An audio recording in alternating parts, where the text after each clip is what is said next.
Hey guys, welcome back to another episode of the Winners Club podcast, where even when we don't win, we learn, and learning is a form of winning. So technically, we're always winning. But I got a real big treat for you guys today. I have a special guest, and before I introduce her, my name is Brian Tran, and I have my amazing co-host here, PJ. How you doing, guys? Back here in Bay.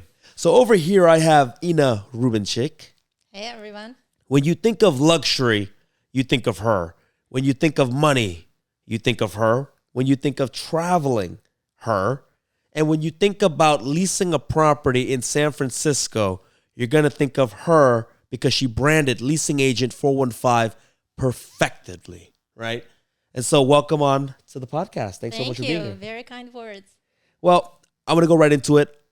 She's an amazing person. We got a jam-packed episode, and we're going to talk about a bunch of things, from her humble beginning to building such a large rental portfolio to building a big brand where she leases some of the most amazing properties in San Francisco, $15,000, $20,000, $30,000 properties, and all while having two beautiful boys, raising them right, and traveling for what, 4 months out of the year?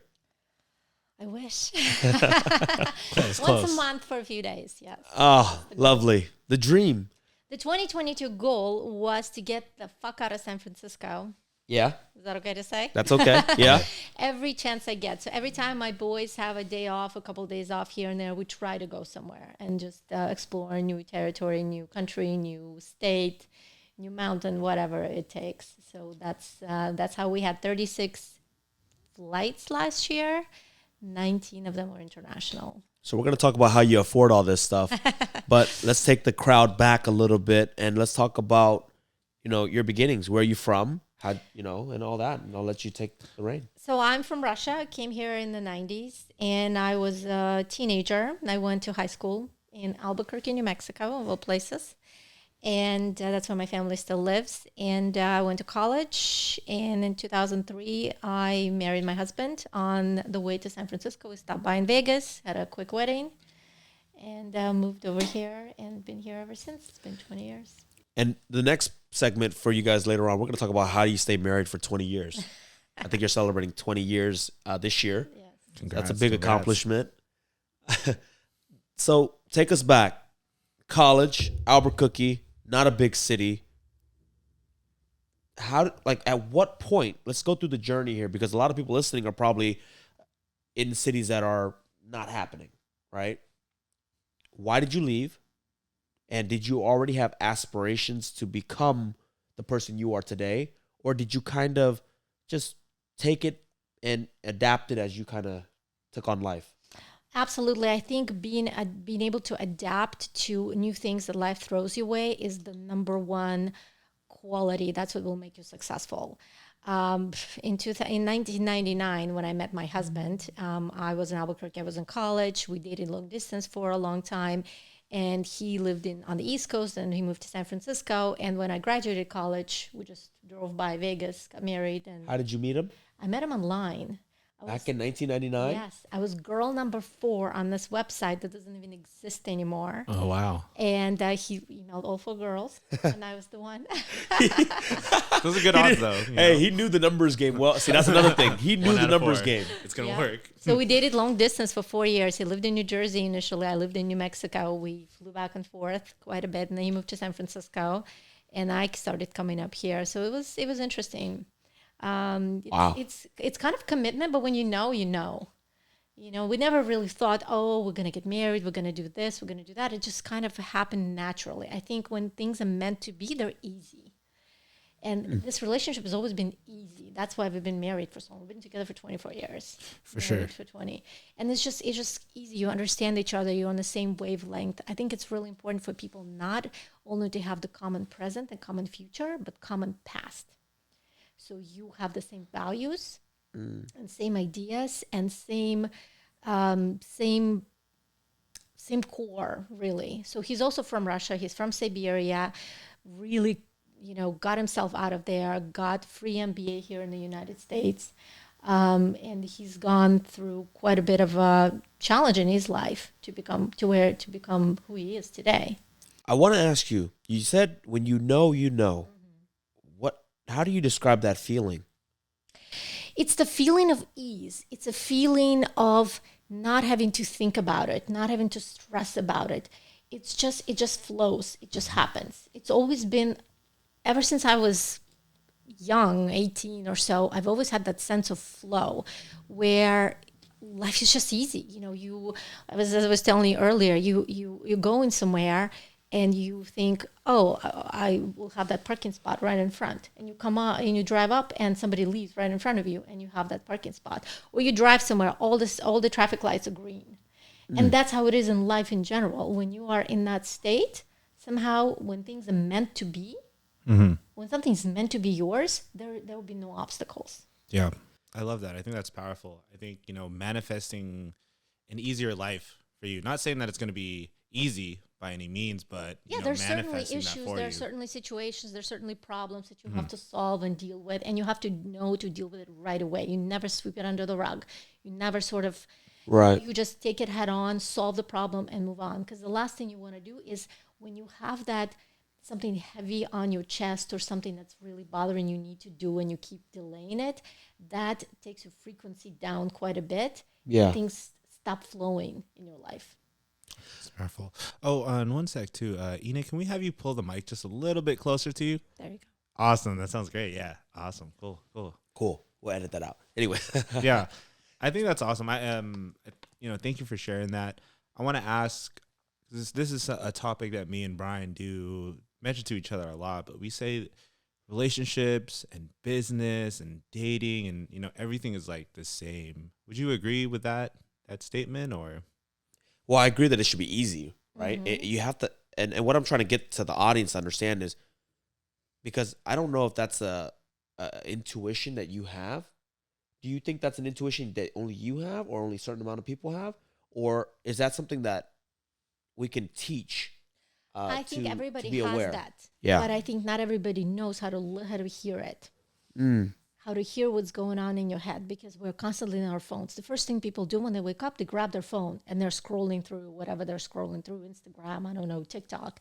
But what's really important is to wake up in the morning and take that time, snooze your alarm, and it gives you those extra 8 minutes. Yeah. And just lay there and listen to what's going on in your head, because throughout the night, your mind sorted all your problems from yesterday and your mind is quiet. You may have some tunes playing or something. So my thing is, on my drive to the gym, that is when I align myself. See, right? I don't turn my phone on. I wake up, I drive my kids to school, I come home, take some time, and that's probably at least 45 minutes. I haven't looked at my phone yet. I mean, I've looked at it, but I haven't turned it on. Right. And it's in airplane mode. And when I'm having coffee, then I turn it on. I read all my emails and whatever's going on. Nothing is that important that needs to disturb me that early in the morning. I want to take my time. And that's how you hear yourself and you hear your intuition and you know what's right or what's wrong. This is when you ask yourself those deep questions, because we know all the answers to everything. Yeah. We just need to listen. It's sort of like you go to a casino. I learned that when I was 18. I was in the casino for the first time in my life. I'd ask myself, first time I played a roulette, red or black. And when they spin the wheel, I'm like, red or black. And if I'm able to catch that answer, I'd be like, black. I walked away. I came in with $40. I walked away with almost $500 that day. I was 18. You should have told us this before we went to Vegas. I was good on roulette. I But you used that have same to be thing. very quiet and you have to listen, and catch that answer. I actually work with the psychologist / shaman on how to basically take that nanosecond, and you know how you expand it on your phone, a picture when you zoom in. This is what I want to do. I want to expand that moment and I want to read the answer, not just sense it, because usually we are, if we're lucky, we sense that answer, but read the answer, read the fine print. I really Very like important. that. I think that's really powerful. It's funny because we have Ina on and we talk about this. The way that she describes it, I do it too. I just never actually thought about it and said, okay, wow, it's the same intuition. I may do it a little bit differently. I kind of, on my drive, I talk to myself a lot. I'm not crazy, but I run scenarios in my head. And I told you guys this when I started business. I run the good, I run the bad, and I literally have a full-on conversation with me. Yeah. So guys, you're It's not always crazy. good to talk to someone you love. Yeah, you're not crazy. If you're talking to yourself, you're not crazy. It's only if you're talking out loud to yourself. I do that too. So Yeah. And when I have a problem, I'm thinking, okay, so here's a solution A, and then there's solution B. And if A, then it's C and D. And if it's D, it's Z and K. And it's this and this. And then once I have it all solved in my head, then I can calm down. I'm like, okay, so I'm prepared for anything that can come out of this problem. Any further issues or any complications, I'm prepared. I know exactly what I'm going to do. And that's it. I let it go and I put it in some box and in my head, and then it goes. I think I'm ready. I think that's really great. I think a lot of people out there mess up on this because they only think of like two outcomes. They're what's the worst thing that could happen, and what's something like maybe kind of good. But they never like really weigh out all their options. And I think that's where people need to start being like really start seeing every single outcome in their head before really making your decision on how you feel about it. I use the analogy of you have to play chess. Yeah. Patrick Bet-David has a book called Your Next 5 Move or Next 7 Moves. You have to run all the scenarios in your head. You can't just play one step at a time because that's how you get stuck. You need to look. That's why, like, back in the days before maps and navigation, for them to see where they were going, they had to get somebody up on the top and look down, right? And say, okay, that's if we go this way, we're going to run into the river and all that stuff. It's the same thing with your life. You shouldn't take things one step at a time. I went on a panel the other day, and the guy was like, I'm just going to attack what's in front of me. I said, if you do that in 2023, you're basically leading everybody to be broke. Like, you need to figure out what do you want? How are you going to get there? And you should foresee and foreshadow as many problems. When you're attacking what's in front of you, you're being reactive. Yeah. And you need to be proactive. That's right. See, in 2020, 2021, you can do that because it didn't matter what you did. Everybody was making money. You can't do that anymore. And if you continue to do that, eventually you're going to get bit in the butt, right? Definitely. We're going to bring this back because we can go down this deeper, but I want you to share your story a little bit more. So you met your husband. And then what? Was he already into money? No, my goodness. He comes from a very poor family in Siberia. He's the first person who went to college in Siberia, and he graduated, and he was supposed to go to the Russian army, which he really didn't want to do. So he applied to 300 American universities from Siberia, from the dial-up internet, and he wrote him a letter and saying, I don't have money to pay for an application fee. And 2 colleges in the United States accepted him for an MBA program. Completely free with a graduate assistantship. So he had to work for a professor to help him with undergrad students, grade, whatever. But his education was paid for. So he worked really, really hard to become who he is. And so when we got married, we moved to San Francisco, rented an apartment. We lived at Opera Plaza for 10 years. We lived in a bunch of different apartments there because we kept getting kicked out because somebody was selling the condo. We'd have to move. And we loved the building so much. So we rented 3 units and we bought the 4th one. And after about a year, he said to me, and it was 2004, everybody was buying real estate. There was everyone was interested, market was getting hot. And he said to me, we looked at a bunch of condos. I remember we looked at 250 or 260 King, one of those buildings. My husband was like, this looks like a hospital. I don't want to live here. Yeah, terrible building. I still hate that building. Yeah. But he said to me, do you want to travel and invest, or do you want to buy a condo? That was his question to me. And I said, I want to travel and I want to invest. So we sold his car, his baby blue 325 BMW. Loved his car. He sold his car and we bought our first investment. Where was that? The property was in Albuquerque, New Mexico. Oh, back home. Yeah. That's where I actually bought my parents' old house because they had bought a different house and they sold their house to us. So we owned that house for about a year and it was a total disaster. Albuquerque is not a good market. It wasn't back then. I don't think it is now. It's just not a good market. Let's just say that. And we moved over to Texas. Okay. So we moved over to Austin, Texas. First properties we owned, we actually built them from scratch. And to a point, we thought of everything as if we would live there. My husband even bought a lawn mower for the tenants. Of course, they never mowed the lawn. No. They never watered it. And they stole the lawnmower. They probably sold it, yeah.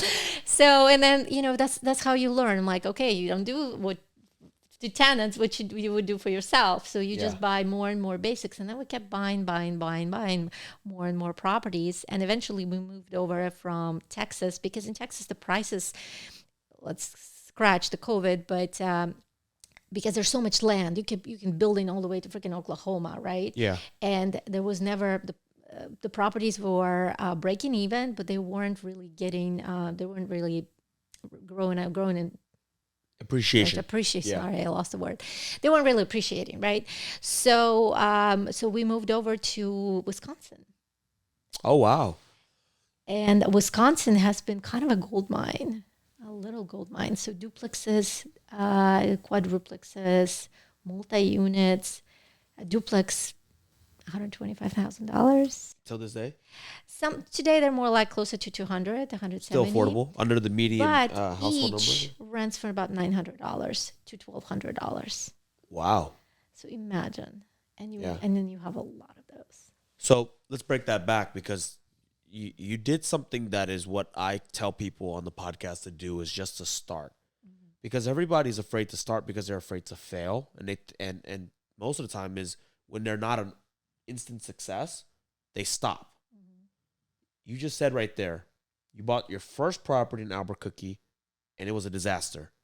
So I want to break that down a little bit. What were some of the hardships and what was the actual disaster? What made it bad?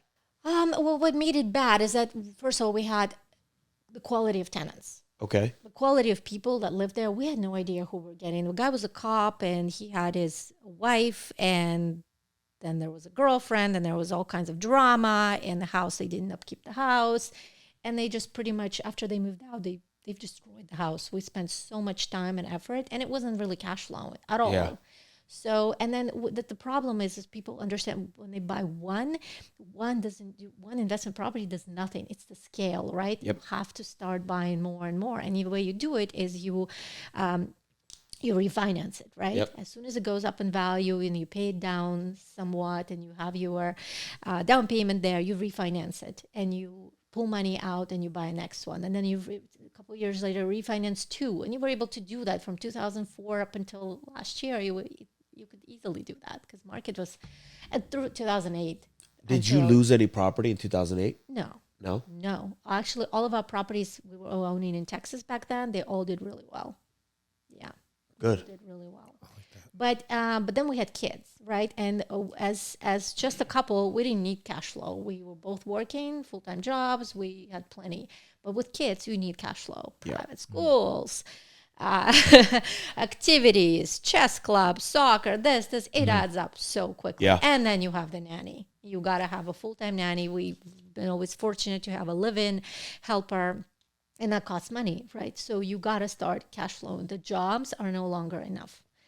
And that's where we made the move to Wisconsin. And that's where things got so much better. How many units do you have today? Without naming the exact number, but in the tens. That's all you need? Less than like 100, but... Yeah. Yeah. So in your first year, you had about one property. And then the second year, did you guys double up or what was that like? You know, I can't recall at this point. It's been 20 years, but I don't think it was... I think at some point in Texas, we had 8 or so. And then we 1030 sold them, 1031 them into Wisconsin. And then in Wisconsin, we multiple times we bought and sold and traded and whatever. Gotcha. So that first year definitely was just the trials area. And Absolutely. then after We the had second no year, it was idea just what we like, were let's doing. go. Like, I let's remember go when we full. were dating, he would come visit me in Albuquerque and he'd bring this binder, no money down. And I'm like, what the hell? I want to graduate college and I want to get a really nice job and I want to work at an office. And I've always set myself up to that. I've never thought I could be an entrepreneur. I never thought I could work for myself. I had never had an idea of what I would do. This all came later. The other thing is, and now going, because I know Ina a little bit more, is that while she was buying the properties, she still had a job. Yeah. Absolutely. You know? And so people think that you have to be an entrepreneur and all that stuff. But for those of you who are listening right now and you guys work a W-2 job, don't just go out on Friday, Saturday nights, drinking, partying, buying the cars because you think you have stable income. Invest. Yeah. Buy properties. And look, today, then you can go and mess around and go to Dubai and Yeah. stay. She only stays at the nicest hotels. Yeah. 5 stars and up. I did my research. I saw. That's it. Nice laugh. I like it. But there's a hack to that as well. Yeah. I mean, we can go Yeah, into We I wanna can hear go that part into later. so many different things. But credit card hacks. I mean, we are Yeah, going to spend money on maintenance, and so Yeah. But I mean, we're going to go down that. So I want to tie it back because I want to finish your story and get to where you are today because it's a remarkable story.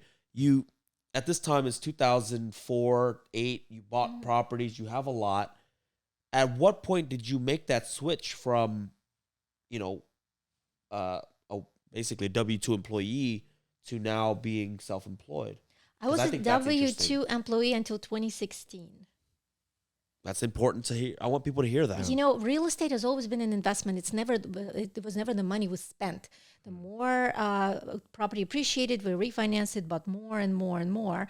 So we only lived on what we made, right? So in 2008, I quit my accounting taxation job. I used to work for Deloitte for many years, and I really wondered for a long time, what is it I'm going to do? And I decided to be in real estate. And in real estate, I didn't want to be a real estate agent because I've always looked down upon the real estate agent job. I thought it was like some kind of a service job that, it's like almost like a waiter. And all due respect to real estate agent, I am one myself, and I could not have been more wrong. But I went and I became an unpaid intern at a real estate investment company that was based in San Francisco, that was buying apartment buildings all over the country. And I worked for them for free for 4 months. And then later on, they started paying me a little bit more. And I worked for these guys for 5 years. I can underwrite an apartment building anywhere in the country on the back of the napkin. I know what the costs are. I know exactly what needs to be done. I've asset managed large office buildings all over the country. And then eventually they bought a building in San Francisco, which they needed somebody to lease and manage. And I started doing that, and I loved leasing. I love meeting new people. I realized that I was born to be a saleswoman, a salesperson.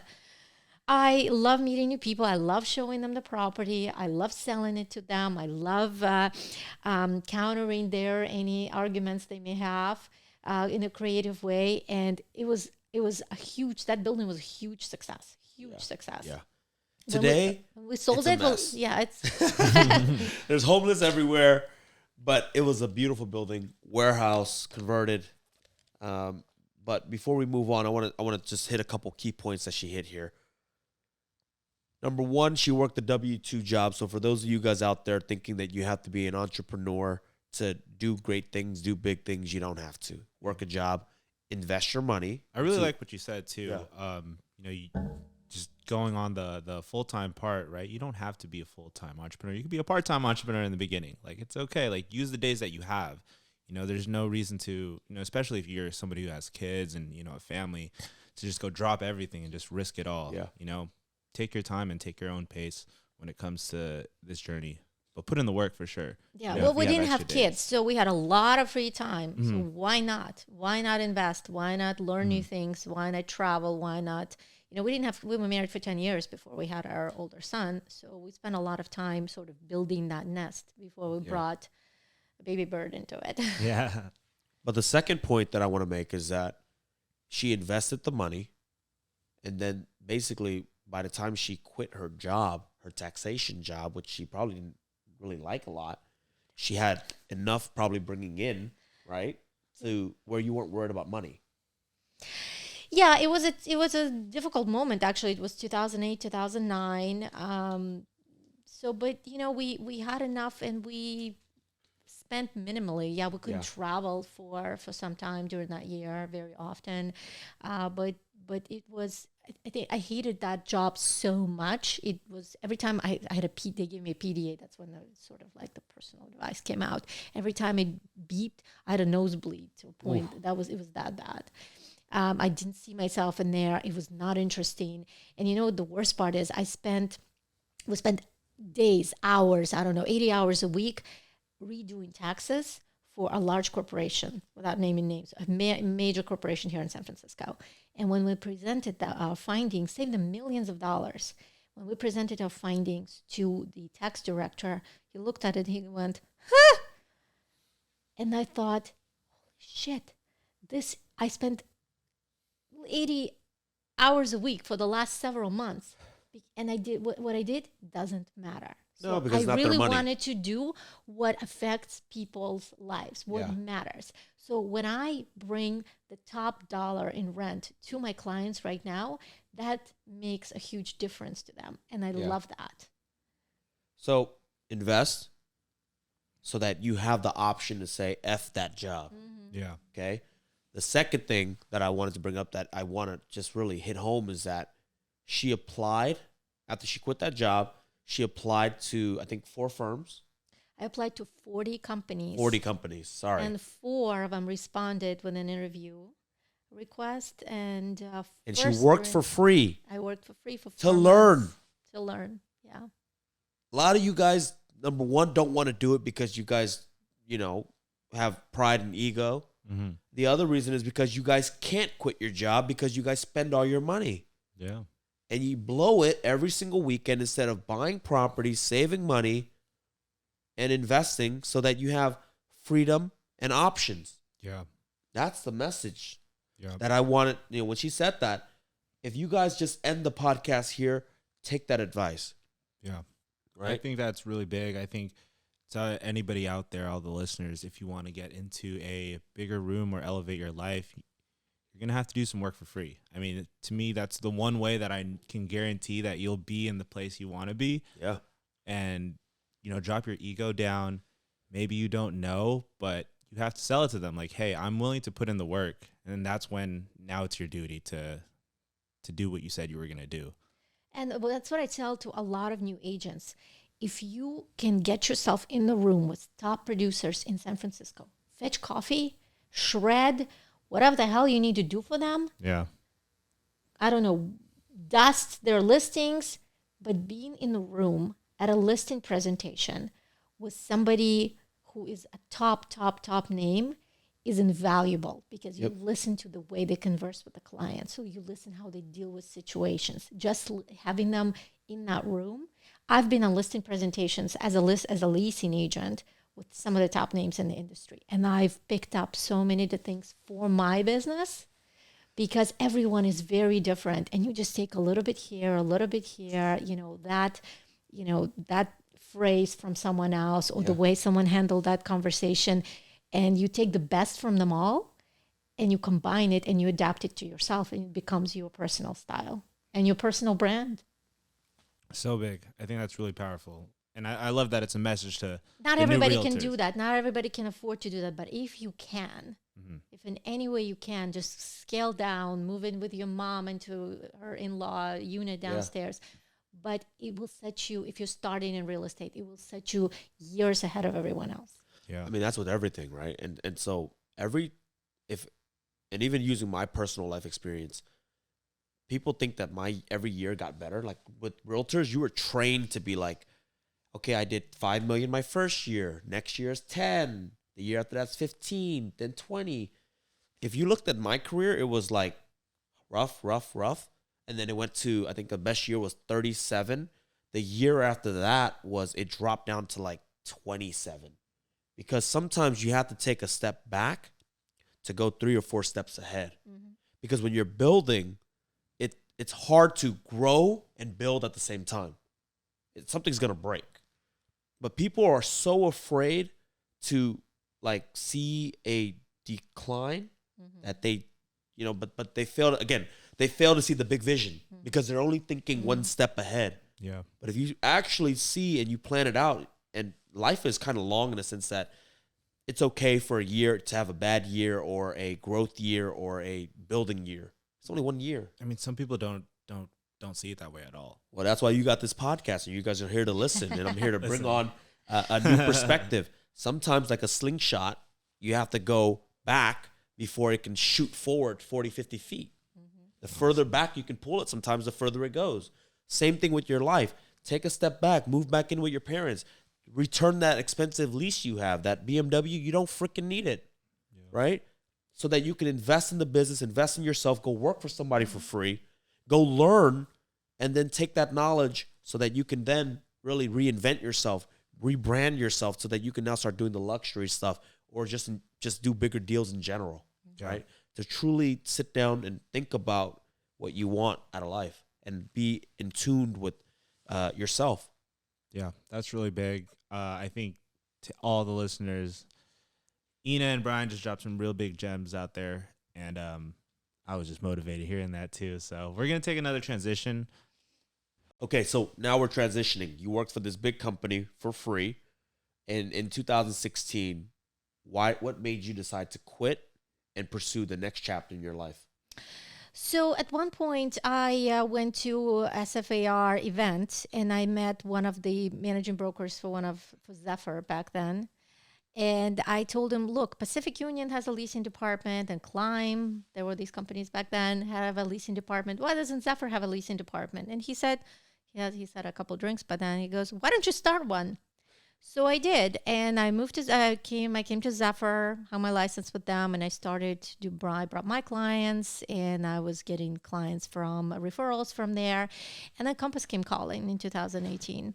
Oh yeah, Yeah, and they made an offer. Obviously, I couldn't refuse. I was one of those agents that was invited by special invitation before they started buying everybody, and they felt like they needed somebody, a dedicated leasing person for the office, because everybody kept asking, who's our leasing, who do we like, who do we trust, because agents are very particular about who they give the business, who they refer the business to, Right, because it's right. really important to keep the client in your sphere of influence, but not do the leasing work for them.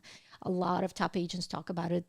Tim Smith recently talked about it. You never want to lose that client. You want to keep them in your orbit, but don't do the work yourself, obviously. Yeah. So I came in as that leasing only specialist. I don't do sales. I've never done sales. The only time I've done sales is I've represented myself on the purchase, and I don't even represent myself on the sale because I don't want the liability. I don't know the paperwork. That's fine. I'd rather pay somebody. right. So leasing is my specialty. In 2016, my husband came up with an idea of leasing agent 415, because 415 is a San Francisco area code. It kind of rolls off the tongue Yeah. easy, and it really describes what it is that I do and where. Leasing agent 415. Because if I went in a Rubinchik real estate, how am I different from a realtor who sells? I don't stand out at all. Right. And I sort of started building this whole brand around it. We had a logo created, and little by little, it's the photo shoot, it's the video, it's conversation, it's I used to write all these blogs as to 5 things to watch out for when buying investment property, or when is a good idea to bring a leasing agent into a conversation, things like that. And then later on, I started making videos out of that because that's content. Right, right.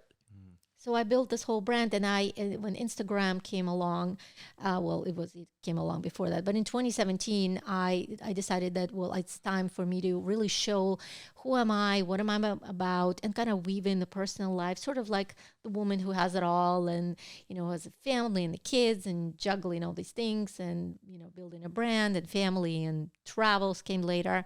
But that's what I wanted to show. And then I started watching other people doing it on Instagram and how they do it. So I created this specific flow where it was a quote, it was a picture of me, and a picture of the real estate that I represent, right? And then it got old, and now I'm doing this whole chessboard thing where it's property, me, property, me, property, me. So if you follow me on LinkedIn, on Instagram, and or LinkedIn, you will see it's got a lot. It's nice visually. Yeah. Because I think that Instagram is your private Vanity Fair.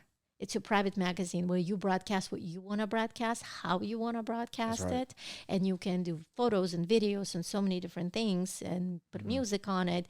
And it's a creative way of showing who you are. Because a lot of times people, when they're searching for leasing agent, if you Google leasing agent San Francisco, I show up organically number 1. Wow.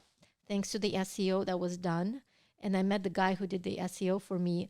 He was driving me from the airport in the Uber.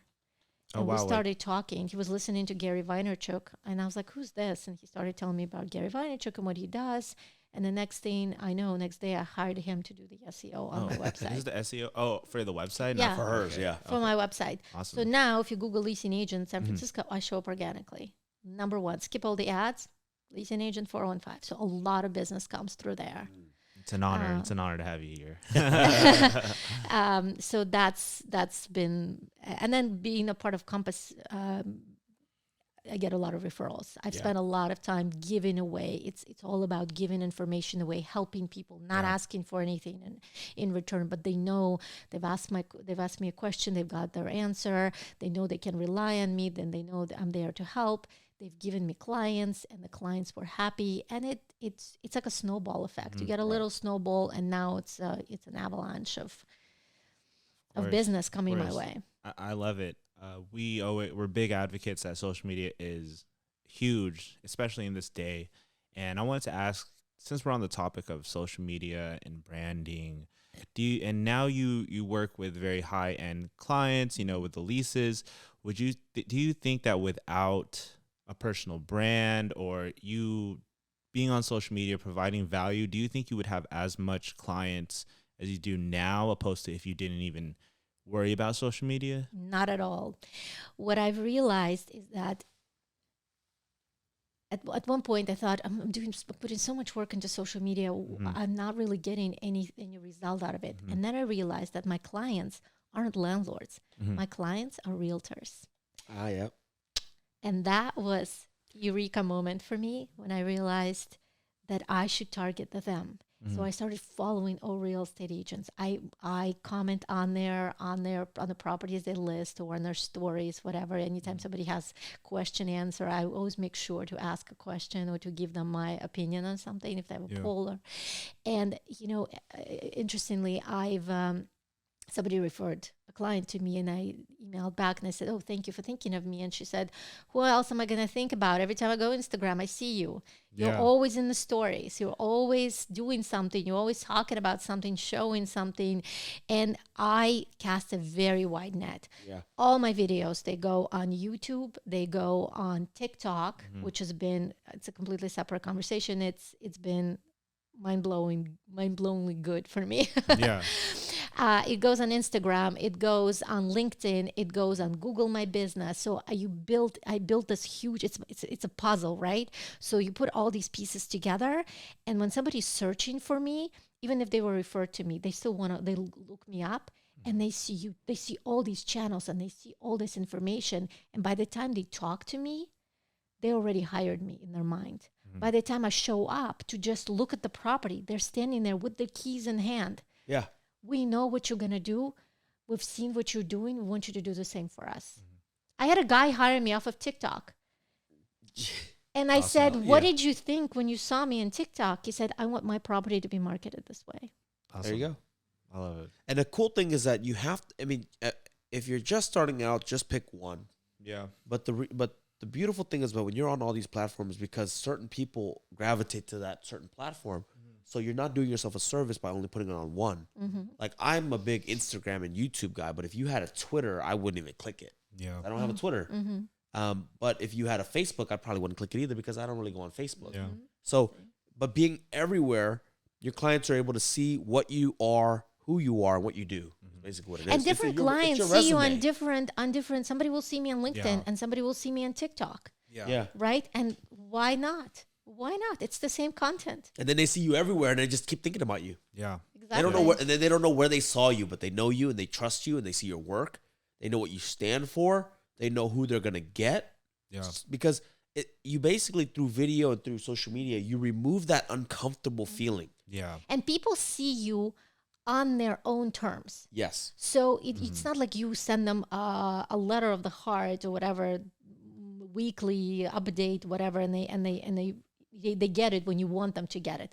They go, they put their kids to bed, they have a glass of wine, they sit down on the couch, open their phone, their Instagram, whatever, and you pop up.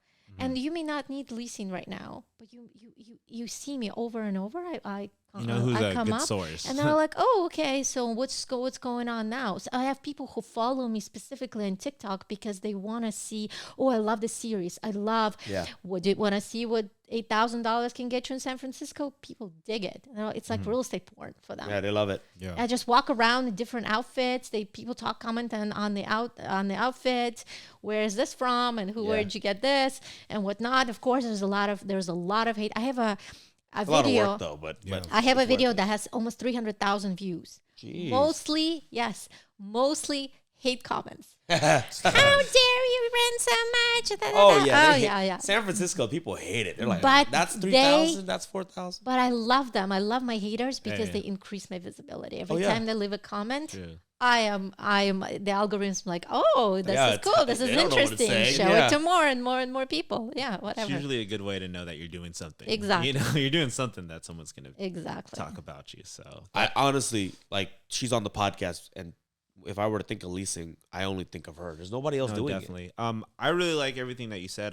My biggest takeaway is that, you know, you're saying that you're using all these platforms, but on top, I think a lot of people overlook the engagement part, because where I remember you from is you have been in the comments of a lot of people, and you've been in the comments of our channel as well. That's how I remembered. That's how it stuck with me. And Good I to think know. it's just simple, right? It's like just dropping a comment, even whether Yeah. it's putting your opinion or even like a great job. So Comes a drop long more way. comments. That's exactly what I'm writing down. I wrote that in my notes. So thank you, Ina. All right, let's transition to the next part. Yeah, because- I want to ask actually one Oh, more go ahead. question since we're on this topic. I want to go back to the higher end clients, like the luxury leases, to all the realtors out there. How does one go from the standard typical client to somewhere where you're at? What's some advice you would give them if they want to have higher end ticketed, you know, items like leases? I think it's really important to what I've done is when I joined Compass and I went to Beach Street office, which is very heavy in top producers. You have Neil Word there. You have multiple names. You go and talk to them. Mm-hmm. Don't be afraid to walk up and say, "Hey, this is who I am. Amina, I do leasing." And it just so that they know who you are. They will eventually have some kind of a question regarding leasing, and they'll find you, they'll call you, they'll email you, and once you do one transaction for them, you give them a nice referral fee, and it just keeps coming. It just keeps coming. It's incredible. One thing that she does is that when, again, to deal with luxury, let's not even use luxury, because the viewers out there, let's say you want to work with, I don't know, an athlete. Okay. Where do they hang out? How do they dress? How do they talk? Right? Yeah. She screams luxury because guess what? When she travels, luxurious. The clothes she wear, the way she speaks, the way she presents herself, it appeals to that higher end client because they're comfortable with her. They have a relatable interest. You know, that's very important. Actually, I tell that to a lot of agents who start. And I touched base on this earlier, a lot of times people think of a realtor profession as somebody who's help.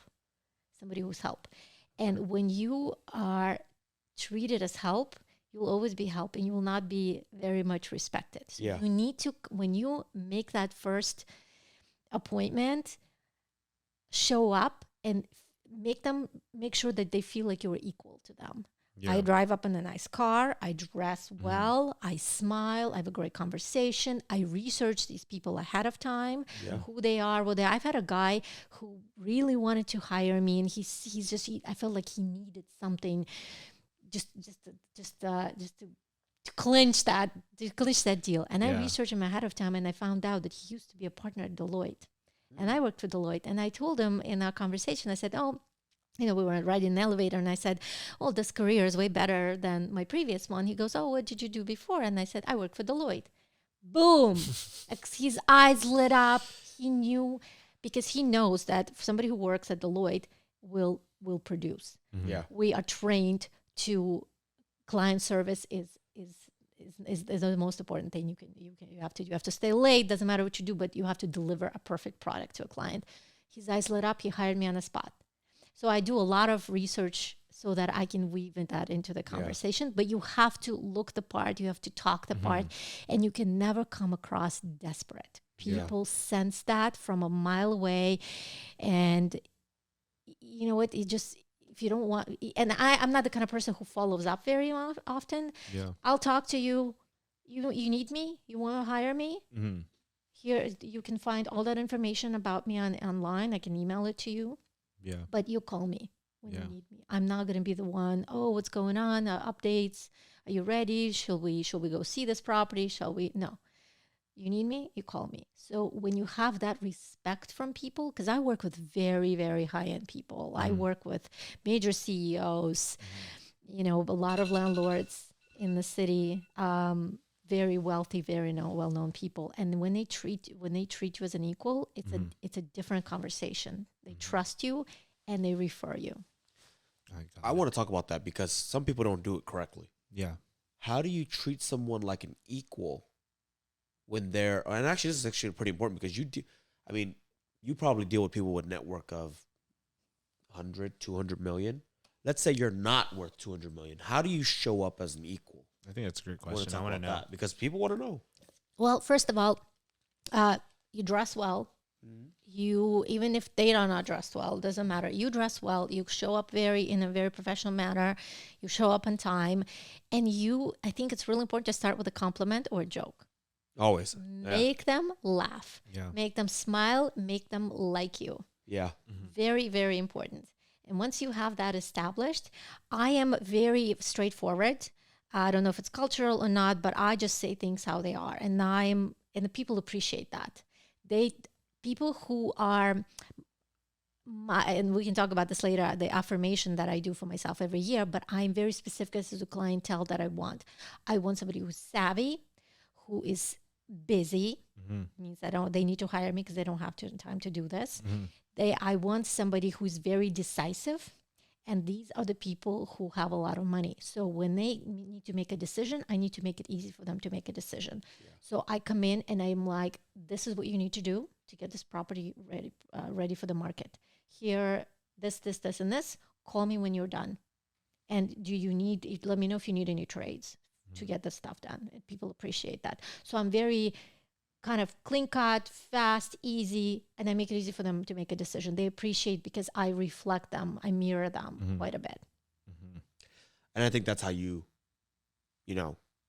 think the answer to the question is really you mirror them, because at the end of the day, yeah, money is great. They're higher network and all that stuff, but you shouldn't let that be because if most people think of that, they're like, oh, how am I supposed to be equal to this $200 million guy? For sure. Well, you show up and you gotta obviously be very knowledgeable in what you're selling, what you're doing.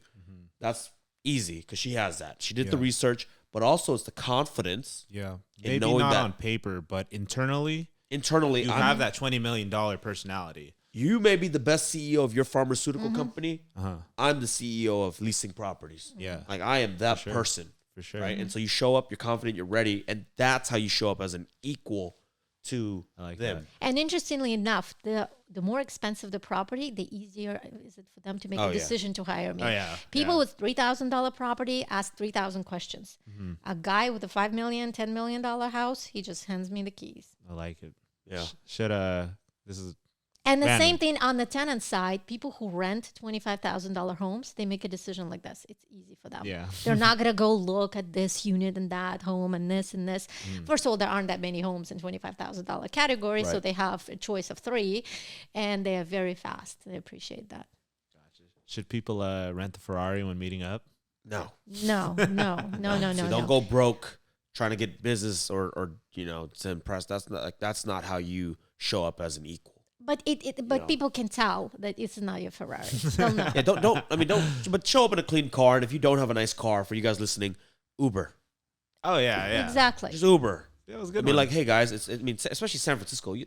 Your car's not even parked in front half the time. Yeah. It's down the block. Yeah, it's understandable. But how you present, how you walk up, you smile, you shake their hand, you nod. There's so many things, and then you tell them exactly not what they want to hear, but what they need to hear. That's because right. I tell them, look, I can tell you all kinds of things here and sugarcoat to a point of diabetes, but the market will tell you the truth, and it's going to be far more painful than me telling you the truth right now. Painful, mostly financially. That's right. That. I thought those were some big gems, guys. So ultimately, come and show your value. Show your value, and if you can't do it on paper, have that $20 million confidence in the way you carry yourself, presenting to these new hire agents or hire clients. That's right. So PJ, what's the dying question I know you wanted to ask? What's the most expensive home you've leased?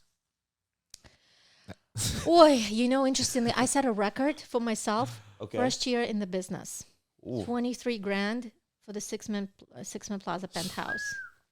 Those are I numbers, still guys. have Big not numbers. beaten that damn record after so many years in the business. It's not your fault because the rental market kind of took a. No, but San it's been Francisco. great for the last couple of years. But yeah, I have a $25,000 in the market right now. that So the Potrero no, Potrero rented for 20. Ooh, Ooh. But for Potrero Hill, 20 grand? Are you kidding? that's a lot. That's a lot of money. I would love to see some of your listings too one time. We should go tour and go check them out. That'd be awesome. I mean, we can go see a lot of homes. We can go see $100 million home, but That'd be Exactly. cool. That'd be cool. Take me with you. Yeah, we'll go. We'll do a YouTube video, a long Easy. YouTube video on that. I want to talk about the manifestation part Oh yeah, let's do. because you're that, big guys. on that. You basically manifested your way to millions. I've worked my way, Well, but I've yeah. also manifested. It's They come hand in work- you hand. I can't know, I do know. one without the other. I don't think you there's can some do one people the who other. are all manifest. Yeah, but you I can write believe in stuff it. down and you can Yeah. think about it, and if you don't do anything, it's not gonna happen. Yeah. It's just not gonna happen. So how do you do it? Let's walk through it. So how do you manifest? So Do you write I- things down? Or I do do you, write things down. So for years, I used to do a mind map, which is a huge sheet of paper, probably, I don't know, this massive, and you draw your life. You draw your life. This is where I want here. This is what I want here. You put it into sections, however you want to do. There's actually a woman who does that for a living. She helps you. She helps you really get all of your true wishes I can on do that. paper. It's incredible. I can show I you didn't know a you picture. could charge for that. Yeah, she charges for that, and she literally she pencil draws it for you, and then you go home, and then you trace it, and you color it, and you cut. It's like therapy, and you cut things out of magazines. I used to do that, and everything. I have a mind map from 2018. Everything that I've put on there had happened. Everything, I love it.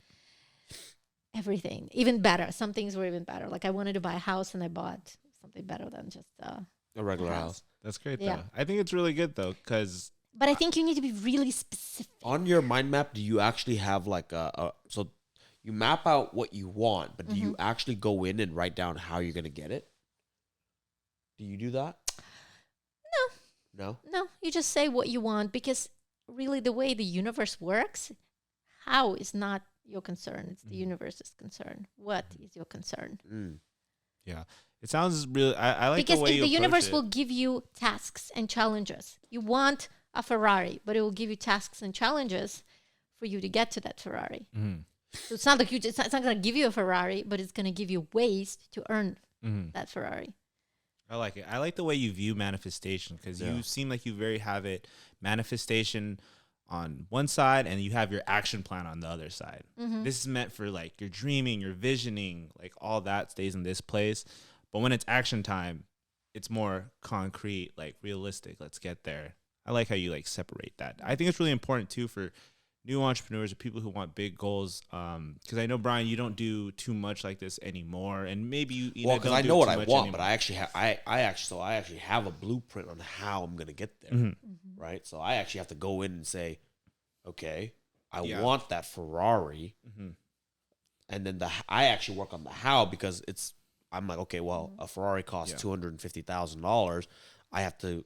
But this is how much I need to live. This is how much I need to invest. So this is how much more I have to make to put away the $250,000. Sure. And when it comes to being an entrepreneur, and before it was being a realtor, it was just a matter of okay, $25,000, my median check, my average. So I need to do 10 of these, 10 more of these on top of everything else because you don't want to just buy a car and be broke. Yeah. You have to set a higher goal than Yeah. what you, for example, my goal, as I said earlier, was to get out of San Francisco every chance I get. But all my trips, it takes a lot of money. So if I can reach that goal, that means I've reached every other goal, right? All the things that it means I've rented enough properties, I've bought enough investment properties, I've done all the things correctly, I've exercised, my health is in check, my wealth is in check, so I can do that. But when you dream of higher things, all the things that you have to do that you may not like to do, they become sort of trivial, basic things like brushing your teeth, right? So you don't concentrate, oh, I have to make cold calls, or I have to go door knock, whatever it is that you don't want to do.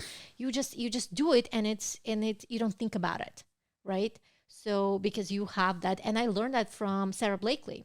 I watch, so I watch a lot of master classes. I watch a lot of podcasts unrelated to real estate completely, because interestingly enough, you get these brilliant ideas, these just gems Definitely, yeah. out of people that you can apply to your life. Definitely. Because you can listen to a bunch of real estate experts all the time. None of them are right anyway, and you'll just be polluting your own head. Yeah. You don't want to do that. Well, you heard it here. You already hear it, guys. Manifest, and you focus on the bigger picture. The little things get dragged up. That's why it's good to have a big vision, not small. That's what they always say: shoot for the moon, land on the stars. Yeah. Is that what they say? I mean, Yeah. I don't know. The stars I'm were just further nodding. than the moon Shoot now. for the stars, land on the moon.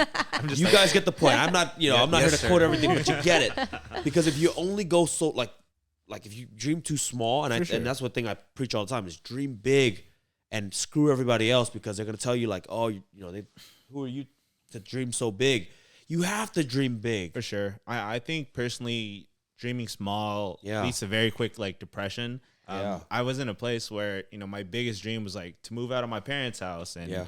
To quit my 9-to-5 job. And then right when it happened, within like a year, I thought it was going to take like 10 years, but it happened like in a year. And that was like the one of the darkest like times, because I was like, I don't even know where to go. Like I was like, I'd done everything. And that's when, it was a blessing to be around like Brian and like bigger thinkers. That's like, oh, I opened up this world of, no limits, more of just dreaming big. So dream big, guys. Dream big, and don't think small, because it's going to limit yourself in the long run. So And try to be happy, because happy people don't get tired. Happy people do what they love to do. Happy people don't procrastinate, because when you love what you're doing, you don't procrastinate. You don't get lazy. Laziness and procrastination is your body defense against you doing something you don't want to do. You shouldn't be doing.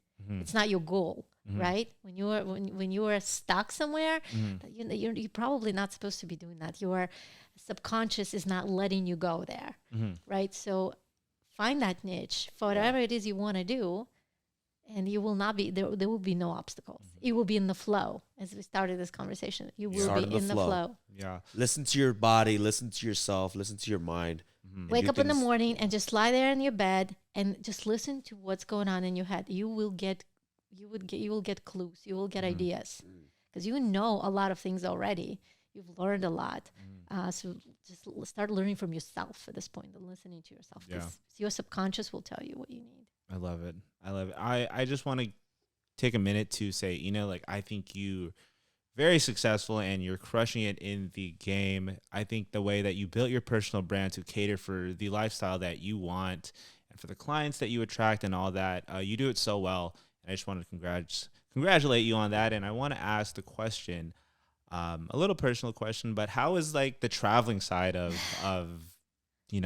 your brand and your life? Like, how is that, and like what does that mean to you? Well, I love a lot of short travels. I can't stand going away for 3-4 weeks, living out of a same. suitcase. I can't do that. I need a reset every month or so, just a couple days. Like this Thursday, we're going to Whistler to ski, just my husband and I. Oh, nice. We're amazing. sick of our kids. We've spent the last month with them, and we just need just the two of us. And so I think it's a change of scenery, a change of perspective, and it kind of opens up your mind and quiets your mind at the same time.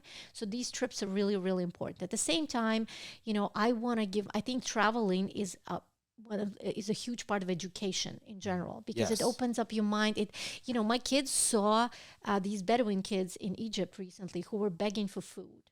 And we gave them some crackers. We went and bought crackers and gave it to them. It was the happiest thing ever. I don't think they've ever been able to afford those crackers. It's amazing. But my boys who are flying business class and living at the Ritz-Carlton, they see that and they're like, oh, this is real. Look at how dirty he is. Look at the clothing he's wearing. And look at his mom and dad sitting right there, not giving a shit.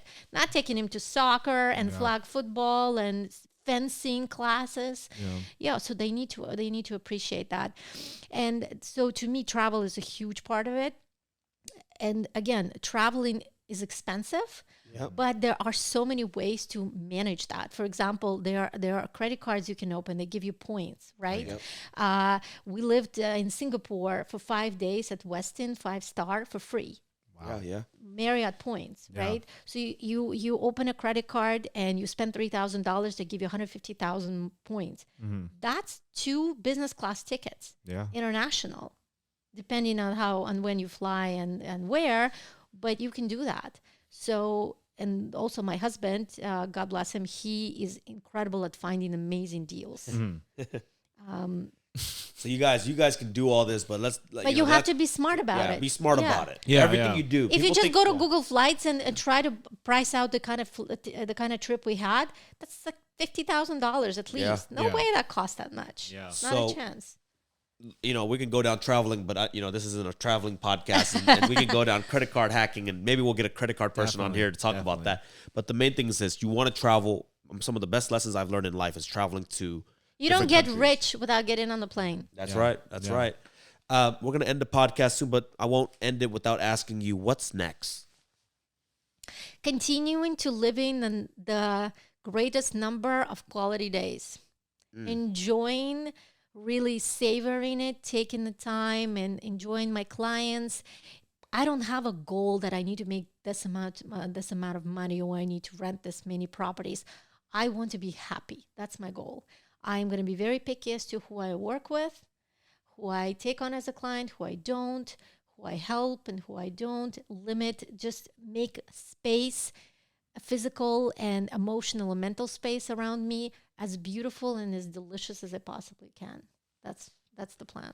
I love it. And let's just wrap up and do one more last question. Any advice, Ina, to the listeners? We're here big on helping people and trying to elevate people's lives and get them to the next level. What's some advice for someone out there who wants to do things similar to you or even on the scale, big scale of dreaming big? What's some advice you would give to them? Stop wasting time. Fuck Netflix. TikTok, delete TikTok. Read books, listen to podcasts. Anytime you're doing something, if you're cooking, making dinner, listen to something while you're cooking dinner.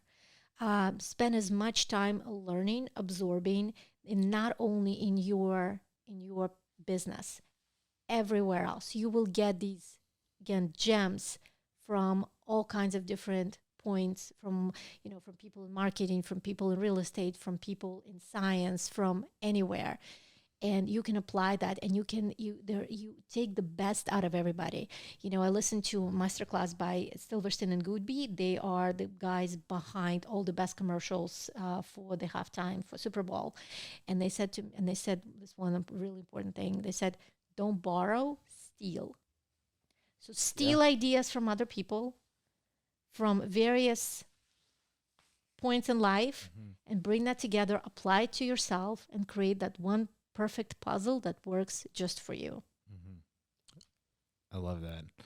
Awesome, guys. So that's a wrap. Thanks again, Ina, for coming on the show and providing a lot of value to our guests and listeners. So everybody also go give her a follow. Leasing Agent 415 on Instagram, TikTok. LinkedIn, I think. Everywhere. Everywhere. You'll Everywhere. find Put her. it down in the Put it on description box. Google. You'll find her on Google. Her SEO is great. I heard, too, Absolutely. so Absolutely. thanks again. We'll see you guys on the next one. Thanks for listening. See you guys later. Bye. Peace. Peace. Thank you.